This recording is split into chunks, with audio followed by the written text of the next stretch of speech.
بسم اللہ الرحمن الرحیم۔ حضرت علی رضی اللہ تعالیٰ عنہ سے کسی نے پوچھا کہ آپ کے بیٹے حسن کیسے بیٹے ہیں؟ کہا حسن میرا وہ بیٹا ہے کہ جب میں چلتا ہوں تو میرے آگے نہیں چلتا، میرے پیچھے چلتا ہے۔ جب کہیں بیٹھنے کا موقع آتا ہے تو یہ پہلے نہیں بیٹھتا، پہلے مجھے بٹھاتا ہے پھر خود بیٹھتا ہے۔ جب کھانے پر بیٹھتے ہیں تو یہ روٹی کی طرف ہاتھ نہیں بڑھاتا جب تک میں نہ بڑھوں، یہ سالن کی طرف ہاتھ نہیں بڑھاتا جب تک میں نہ بڑھوں۔ میں کمرے میں ہوں تو یہ چھت پہ نہیں چڑھتا کہ میرے باپ کی بے ادبی ہو جائے گی۔ میں حالانکہ چھت پہ چڑھنا ضرورت کے لیے ہوتا ہے، لیکن قربان جائیں اہل بیت کے ایسے ہی اخلاق ہوتے ہیں، آل رسول ایسے ہی ہوتے ہیں۔ میرے عزیزوں نوجوانوں سے کہہ رہا ہوں جن کے والدین زندہ ہیں، ہم تو محروم ہو گئے، وہ قبروں میں چلے گئے، لیکن میں اتنا مصروف رہتا ہوں۔ اب یہ کرونا کی وجہ سے گھر میں بیٹھے ہوئے ہیں، یعنی میری زندگی ایسے پہیے کی طرح گھومی ہے، اور پھر دل کی تکلیف، پھر اس کے ساتھ سر کا درد شدید۔ اس کے باوجود میں روزانہ 10 نفل اپنے باپ کے لیے پڑھتا ہوں، 10 نفل اپنی ماں کے لیے پڑھتا ہوں، اور 4 نفل اپنی خالہ کے لیے پڑھتا ہوں کہ ساری زندگی سجدوں میں سر رکھ کے اس کا ثواب ماں باپ کو پہنچاؤں، تو ماں باپ کا حق ادا نہیں۔ اتنے بچوں کو میں نے یہ کہتے سنا اپنے باپ کو، تو میرے واسطے آج تک کیتا کی، تو میرے واسطے آج تک بنایا کی، اور جو آپ بے بسی کی تصویر بنا ہوتا تھا وہ شکلیں بھی میرے سامنے ہیں۔ ہمارا دیہاتی ماحول زمین دارہ ماحول ہے، لیکن اب تو شہروں میں بھی یہی حال ہے۔ جس نے وہ لیول اے لیول کیا ہے اسے کیا پتا ماں کسے کہتے ہیں، باپ کسے کہتے ہیں۔ تو میں نے اپنی آنکھوں سے باپ کی بے بسی اور بیٹے کا غرانہ ایک دفعہ نہیں کتنی دفعہ دیکھا۔ تو میرے واسطے آج تک ہی کیتا ہے، تو میرے واسطے آج تک ہی بنایا۔ وہ کہتا اچھا میرا بچہ جدا جوان ہو سو آپ پہ سمجھ جسو۔ جبریل انسانی شکل میں آئے کہ یا رسول اللہ کچھ سوال کیے، قیامت کب آئے گی؟ کہ اللہ کو پتا ہے۔ کہ کوئی نشانی؟ فرمایا جب دیکھو کہ بیٹیاں بھی ماؤں کو نوکر کی طرح دھتکار رہی ہوں تو سمجھنا قیامت آنے والی ہے۔ کچھ عرصہ پہلے ایک بچی اور ماں، تو ماں کچھ بات کر رہی تھی اور بیٹی کہہ رہی تھی بھوک نہیں بھوک نہیں، اور اس کی ماں کے خون سے بھرے ہوئے آنسو بہ رہے تھے، اور اس کی ہچکیاں لگ رہی تھی کہ یہ وہ ہے جس کو میں نے اپنے پیٹ سے جنا، اور اپنی چھاتی کا دودھ پلاتے پلاتے پلاتے میں نے کتنی تکلیفیں برداشت کی۔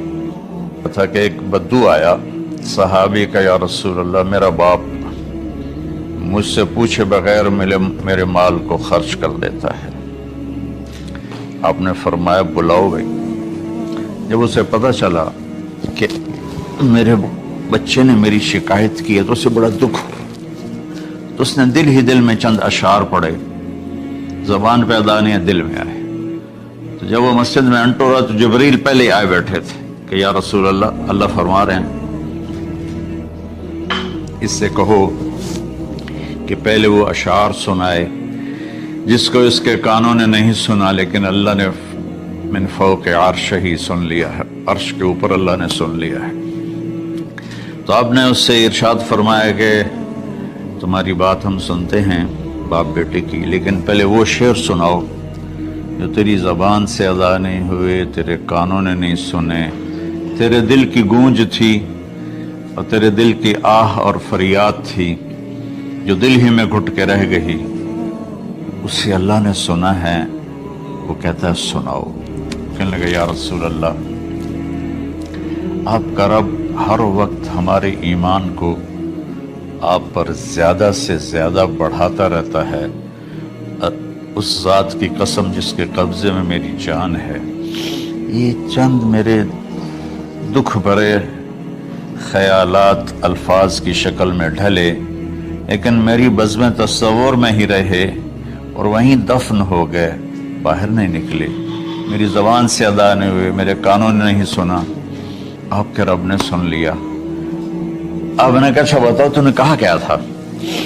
تو انہوں نے کہا جی میں نے بچے کی جب سنی شکایت میری کی ہے تو میں نے کہا تھا غزوتک مولودا وعلتک یافعا تعل بما اجنی علیک وتنہل وَإِذَا ضَاقَتْكَ بِالسُّقْمِ لَيْلَةً لَمْ أَبِتْ لِلسُّقْمِكَ إِلَّا سَاهِرًا أَتَمَلْمَلُ كَأَنِّي أَنَا الْمَتْرُوكُ دُونَكَ بِالَّذِي تُرِكْتَ بِهِ دُونِي وَعِنِي يَتَحْمَلُ تَخَافُ الرَّضَى نَفْسِي عَلَيْكَ وَإِنَّهَا لَتَعْلَمُ أَنَّ الْمَوْتَ وَقْتٌ مُؤَجَّلٌ فَلَمَّا بَلَغْتَ السِّنَّ وَالْغَايَةَ الَّتِي إِلَيْهَا مَدَى مَا فِيكَ كُنْتُ أُؤَمِّلُ جَعَلْتَ جَزَائِي غِلْظَةً وَفَظَاظَةً كَأَنَّكَ أَنْتَ الْمُنْعِمُ الْمُتَفَضِّلُ فَلَيْتَكَ إِن لَّمْ تَرَعَ حَقَّ أُبُوَّتِي فَعَلْتَ كَمَا الْجَارُ الْمُجَاوِرُ يَفْعَلُ فَأَوْلَيْتَنِي حَقَّ الْجِوَارِ وَلَمْ تَكُنْ عَلَيَّ بِمَالٍ دُونَ مَالِكَ تَبْخَلُ۔ میں ابھی ترجمہ کرتا ہوں۔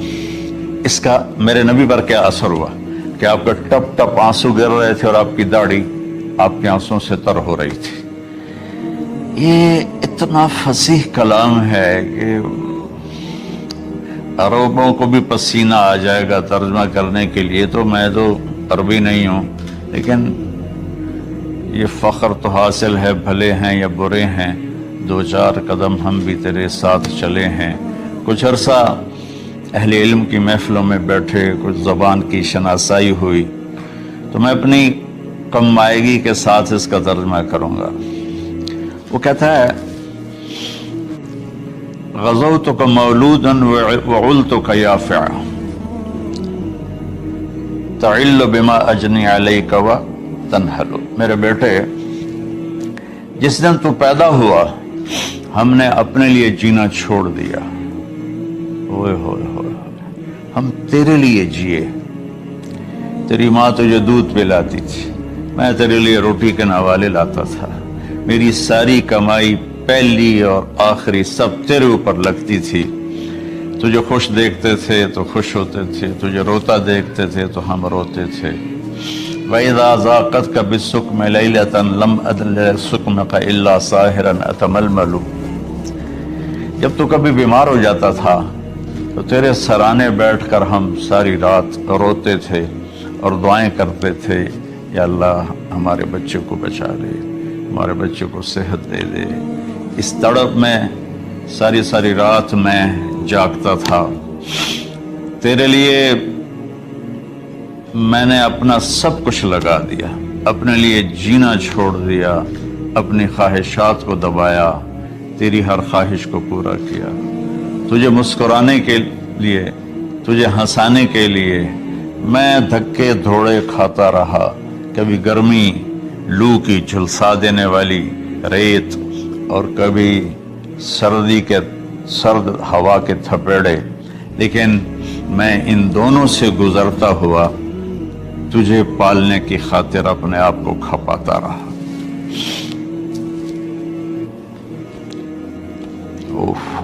فلما بلغت السن والغایۃ التی الیہا مدی ما فیک کنت اؤمل۔ بیٹا، میں نے اپنے ہڈیوں کا رس بھی تیرے اندر ڈال دیا، صرف کمائی نہیں، میں نے اپنے ہڈیوں کا رس تیرے اندر ڈالا، میں نے جو کچھ تھا تیرے اوپر قربان کیا۔ تجھے مسکراتا دیکھ کر میں اپنے غم بھولتا تھا، تجھے ہنستا دیکھ کر مجھے دکھ بھول جاتے تھے، اور پھر آہستہ آہستہ آہستہ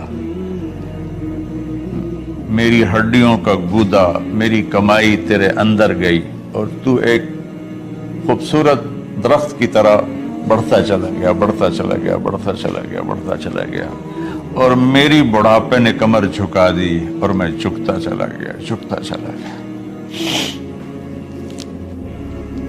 میرا خیال تھا کہ جیسے میں اس کی انگلی پکڑ کے چلتا تھا، اب میری باری ہے، یہ میری انگلی پکڑ کے چلے گا۔ جیسے میں اسے سینے سے لگاتا تھا، پیار کرتا تھا، جھولے جھلاتا تھا، باغ میں لے جاتا تھا، یہ ساری اس کی تعبیرات کے اندر داخل ہیں، الفاظ میں نہیں ہیں۔ تو مجھے خیال آتا تھا جب میں بوڑھا ہو جاؤں گا نا تو میرا بیٹا بھی مجھے ایسے ہی لے کے پھرے گا۔ میرا بیٹا بھی میری سنے گا. یہ 100 دفعہ پوچھتا تھا یہ کیا ہے، اور میں ہر دفعہ جواب دیتا تھا یہ ہے. تو اب میں بڑھاپے میں اس سے بات کروں گا، یہ میری بات سنے گا. میں اس کو نوالے کھلاتا تھا، یہ مجھے روٹی کھلائے گا. میں اس کا انگلی پکڑ کے چلتا تھا، یہ میرا ہاتھ پکڑ کے چلے گا. میری کمر بڑھاپے نے جھکا دی اور میں ایک خشک پیڑ کی طرح ہو گیا، اور جوانی نے تیری کمر کو سیدھا کیا اور تو ایک تر و تازہ درخت بن گیا.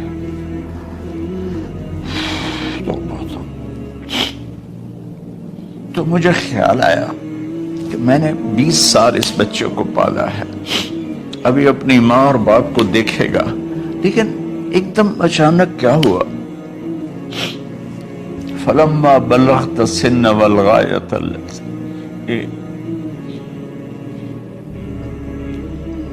الیہا مدی ما فیک کنت اؤمل.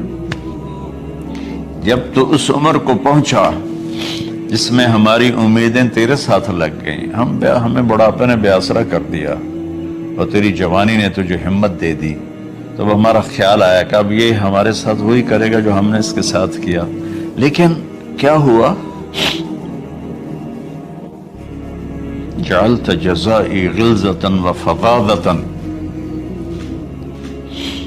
کأنک انت المنعم المتفضل. تو اتنا بدتمیز ہوا، تیری زبان چھری بن گئی، تیرا رویہ زہر بن گیا، اور میری ساری زندگی کی محنت کا بدلہ تو نے مجھے نافرمانی سے دیا، بد اخلاقی سے دیا، بدتمیزی سے دیا.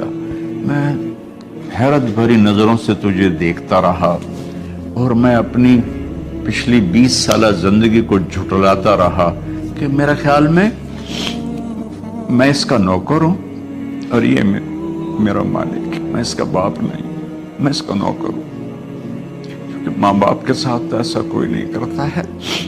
یہ میرا مالک ہے اور میں اس کا نوکر ہوں، اس لیے مجھے ڈانٹ رہا ہے. حال کے اشعار میں سوچ رہا ہوں جب میرا یہ حال ہے 1400 سال بعد کہ میرے آنسو نہیں رک رہے، تو اللہ کے نبی تو زارو قطار روئے تھے، داڑھی آنسوں سے تر ہو گئی تھی. کہا بیٹا جب تو نے میری ساری زندگی کی محنتوں کا بدلہ بدتمیزی سے دیا، گالی گلوچ سے دیا، دھکے دے کر باپ کو گھر سے نکال دیتے، تو بیٹا میں یہ سمجھا کہ تو نے ایک خواب دیکھا تھا، کہ تو باپ ہے اور یہ بیٹا ہے. اصل حقیقت یہ ہے کہ یہ مالک ہے اور میں نوکر ہوں. پھر آگے کہتا فَلَيْتَكَ إِن لَمْ تَرَ حَقَّ أُبُوَّتِي فَعَلْتَ كَمَا الْجَارُ الْمُجَاوِرُ يُفْعَلُ. اچھا چلو بیٹا، تو نے مجھے باپ تو نہ سمجھا، چلو ایک پڑوسی سمجھ لو. عرب میں پڑوسی کا بہت خیال کیا جاتا تھا، اور یہ عرب کی شان تھی کہ اپنے پڑوسی کو وہ عزت دیتے تھے جو اپنے گھر میں ایک دوسرے کو عزت دیتے تھے. تو اس نے پھر اس کی طرف اشارہ کیا کہ اگر میں تیرا باپ نہیں ہوں، تیرے رویوں کو دیکھ کر تو یہی لگتا ہے کہ میں تیرا نوکر ہوں، تو میرا مالک ہے، تو چلو اتنا تو کر دے جتنا ایک پڑوسی کے ساتھ کرتا ہے.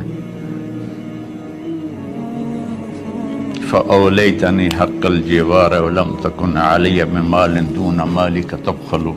تو پڑوسی پر تو عرب خرچ کرتے ہیں، تو بھی تھوڑا سا میرے اوپر خرچ کر دیتا اور تو بخیل نہ بنتا، اور میرے خوابوں کو چکنا چور کر دیا، میری امیدوں پر پانی پھیر دیا، میرے بڑھاپے کو ذلت اور رسوائی میں بدل دیا. اچھا میرا پتر جا خوش رہو.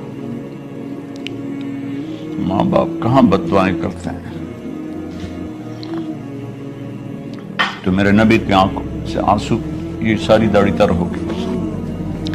تو آپ نے اس کے بچے کو گریبان سے پکڑا اور جھٹکا دے کر دھکا دے کر دفع ہو جا، انت و مالک لابیک، تو اور تیرا سب کچھ تیرے باپ کا ہے.